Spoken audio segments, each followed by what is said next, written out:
Dr. Adalja, which is it right now? Is it economies and societies that can open up, or because of the India Delta variant, they cannot? Which is it? It all depends upon the state of vaccination in your country. If you are a country that's highly vaccinated, like the U.S. is, where your high-risk population, the majority of which is now vaccinated, the Delta variant is going to cause problems, but it's not going to put you into crisis. But if you're a country where there's not enough of your elderly population vaccinated, the Delta variant could put your hospitals back to where they were in the very beginning of this pandemic. So that's really what's going to gauge how the Delta variant affects a country, is how much of their population is vaccinated, especially that high-risk that high-risk portion. Is there value for Americans to study the dynamics out of England? Is there value to really looking precinct to precinct and whatever in England at how the variant's working? Does that come right over to the United States? I do think there's value because England is a highly vaccinated country, a country in which their high-risk population has largely been vaccinated. And what you're seeing there is the Delta variant increasing in cases, coming to dominate, but not necessarily translating into hospitals in crisis or a high level of deaths. So this is that concept I talked about before of the decoupling of cases from hospitalizations and deaths. That's what's happening in England. That's what will happen in other places where the Delta variant appears and the high-risk population is vaccinated. So to me, I think it's very important to be aggressive with the Delta variant, but it's not something that has the capacity to put our hospitals in crisis. It's going to be a very different flavor than prior increases in cases. But it's inevitable that we'll see upticks in places where there are not enough vaccinated people. Dr. Adalja, is the sense that the Delta variant is more virulent, that it has longer lasting implications for people who are not vaccinated? What is the distinction of the Delta? The distinction is that it's more contagious. It seems to be more contagious than any of the other variants that we've seen, and obviously more contagious than the original version of the virus.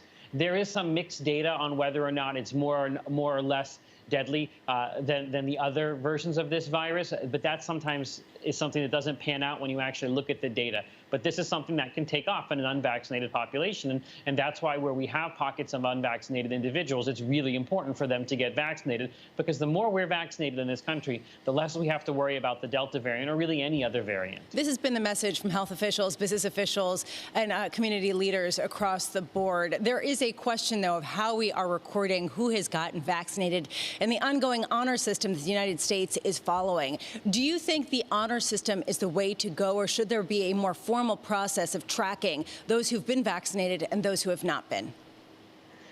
Well, it's important to remember that when you get vaccinated, your state, there's an immunization registry. So that's all recorded. That's where the CDC gets its numbers. So those numbers are correct. But there's nothing on your person that you have that really tells people that you're vaccinated. You have these flimsy cards that are really not anything that can be considered an official document. I do think that this was an opportunity early on that the government should have thought about. Is there a way just to have an app on people's phone that tells them their vaccination status so people can trust it? New York State did something called the Excelsior Pass, but it really didn't take off. So I think that this is something we really should see private industry innovating to put your vaccination records in an app, not just COVID-19, but all of them, I think would be really good. Yeah, Amesh, I think a huge body of our viewers and listeners agree, Amesh, with what you just said.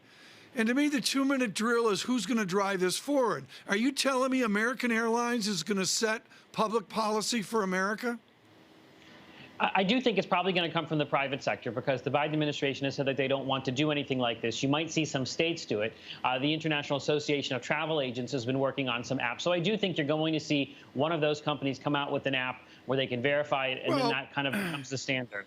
Lisa, let's go to our other guest here this morning. Jonathan Farrell's been traveling recently. John, forget about it. You're living it. What's it like on an airplane or getting on and off where you don't know if the guy next to you is vaccinated? Full disclosure, folks, Farrell is vaccinated. Look, I think, personally, Tom, I think it's an absolute disgrace that we still haven't sorted out the travel corridor between London and New York. I think it's ridiculous. You mentioned the private solution.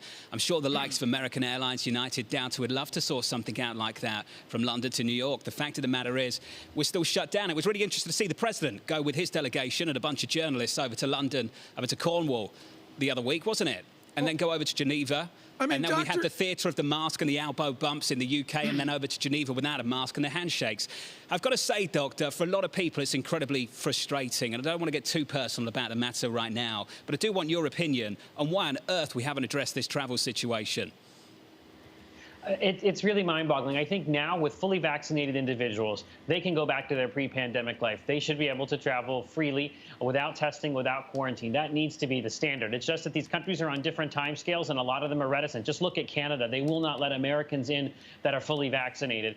It really makes no sense to me, and I think we have to start moving past this pandemic, this acute phase of the pandemic, because if you're why did you get fully vaccinated if you actually don't get the ability to kind of have your ability to move around the world back? So I think this is something we need to address, and I know they're working hard to figure this out, but it's going to take some time.